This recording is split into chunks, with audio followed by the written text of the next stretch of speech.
Tapi kenapa Tuhan berkenan kepada Nabi Daud?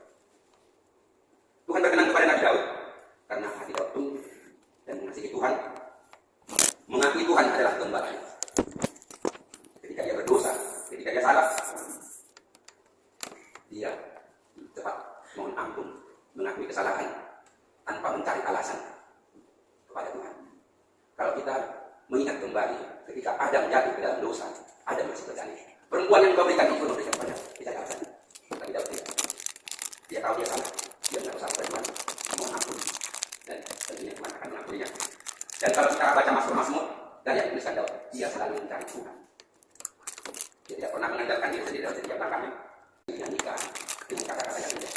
Dan inilah yang menyapa kita pada sore hari ini sebagian dari maksud yang kita bacakan tadi.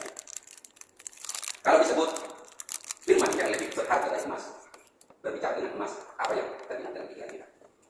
Dan ibu-ibu familiar dengan emas. Ada yang melihat seni, ada yang di daerah.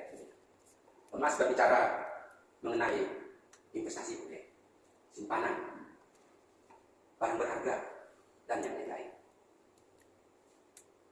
Karena begitu berharganya emas, orang berlomba untuk mendapatkannya, menyimpannya, untuk bekerja dengan ketika ada harga dan lain-lain. Itu sangat rajin. Tapi Daud mengatakan, firman yang lebih berharga dari emas, ada yang lebih berharga dari emas. Bukan emas yang paling berharga, ada yang lebih berharga. Emas ini sebenarnya hanya terlambang. Kadang emas ini ada menyebut emas hitam, yang bukan sebenarnya hanya minyak bumi.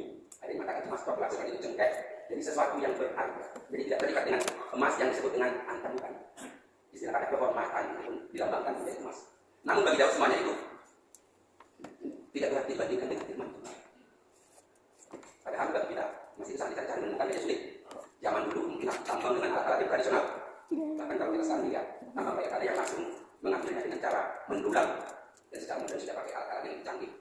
Kenapa disebut emas? Kenapa berharga? Kita tahu bahwa kelahiran Yesus Kristus, orang Majus pun membawa emas. Persembahan orang Majus itu kepada Yesus Kristus adalah emas. Berarti tidak sebanding antara firman Tuhan dengan emas.